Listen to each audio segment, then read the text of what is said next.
اعوذ باللہ من الشیطان الرجیم بسم اللہ الرحمن الرحیم فمن اتقى واصلح فلا خوف علیہم ولا هم يحزنون سبحان ربک رب العزة عما یصفون وسلام علی المرسلین والحمد للہ رب العالمین اللہم صلی علی سیدنا محمد وعلی آل سیدنا محمد مبارک وسلم اللہم صلی علی سیدنا محمد وعلی آل سیدنا محمد مبارک وسلم اللہم صلی علی سیدنا محمد وعلی آل سیدنا محمد مبارک وسلم۔ ارشاد باری تعالی ہے فمن اتقا، بس جس نے تقوی اختیار کیا، واصلح، اور اس نے اپنی اصلاح کر لی، فلا خوف علیہم ولا هم یحزنون، تو اس پر نہ کوئی خوف ہے اور نہ ہی وہ غمگین ہوگا۔ قرآن پاک میں اس آیت میں اس شخص کے لیے کہ جس نے تقوی اختیار کیا، اپنے آپ کو گناہ سے بچایا اور اس نے اپنی غلط چیزوں کو صحیح کر لیا، اصلاح کر لی،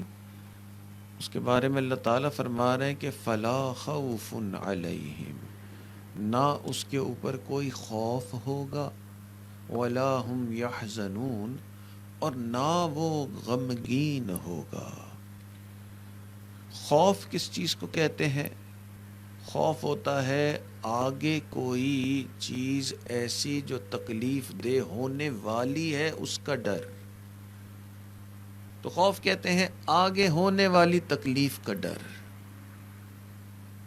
اور غم کہتے ہیں پیچھے کچھ ہو گیا تھا اس پہ آنے والی تکلیف۔ مثال کے طور پہ اگر بیٹے کو جو ہے وہ ملک سے باہر بھیجا ہے تو یہ ڈر ہے کہ جی عمر میں چھوٹا ہے، کہیں اکیلا ہو، اس سے کچھ ہو نہ جائے، تو آگے کچھ نہ ہو جائے اس کا خوف، اس کا ڈر، اس کو خوف کہتے ہیں۔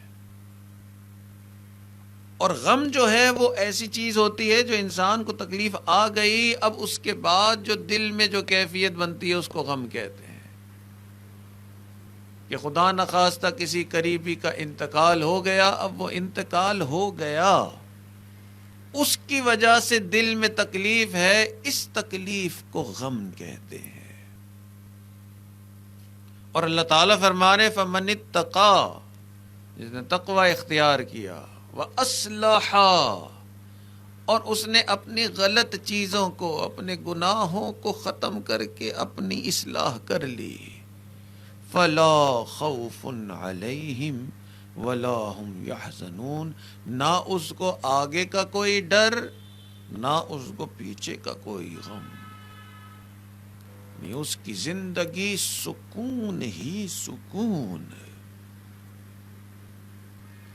تو بڑی اہم چیز ہے یہ کہ کیا ایسی چیز ہے کہ جس کی وجہ سے انسان کی پوری زندگی پرسکون۔ اور کچھ مفسرین نے اس مبارک آیت کے بارے میں کہا کہ صرف پوری زندگی نہیں، آخرت میں بھی پرسکون۔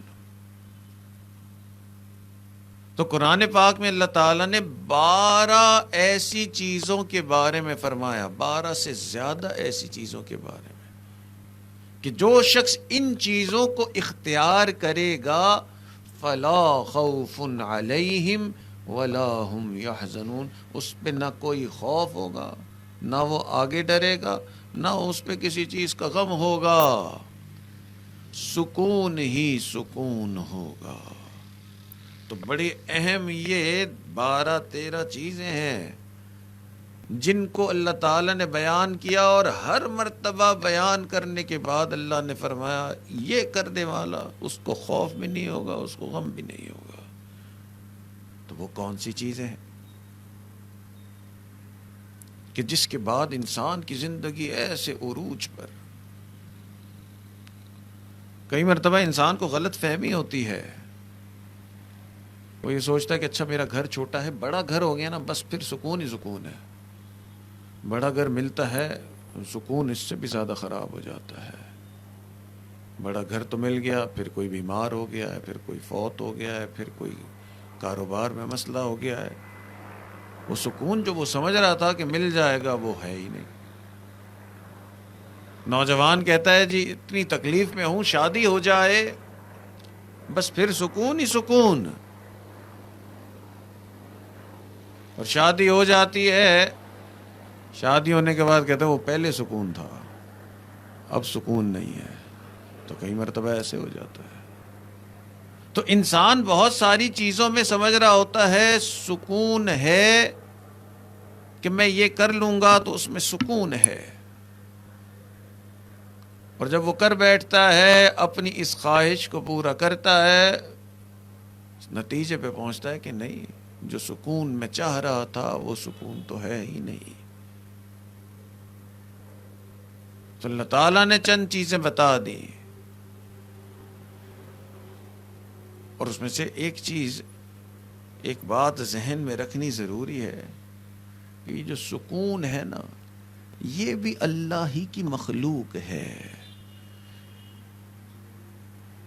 یہ کوئی خاص چیز کے ساتھ نہیں رکھی گئی ہے کہ میری شادی ہو جائے گی تو سکون ہے، تو میرا گھر بن جائے گا تو سکون ہے، فلاں قسم کی نوکری مل جائے گی تو سکون ہے. سکون اللہ نے ڈالنا ہے، اور کس پہ ڈالنا ہے اللہ نے قرآن میں بتا دیا. چنانچہ پہلا شخص کون کہ جس کو اللہ تعالیٰ سکون عطا فرماتے ہیں، قرآن پاک میں فرمایا ان الذین قالوا ربنا اللہ ثم استقاموا فلا خوف علیہم ولا هم یحزنون. اللہ تعالیٰ فرماتے ہیں کہ وہ بندے جنہوں نے کہا کہ اللہ ہمارا رب ہے، اس کے بعد انہوں نے استقامت اختیار کی، نیک اعمال پابندی سے کرتے رہے، تو اللہ تعالیٰ فرما رہے ہیں نہ ان پہ کوئی خوف نہ ان پہ کوئی غم، سکون ہی سکون. درس قرآن .com www.darsequran.com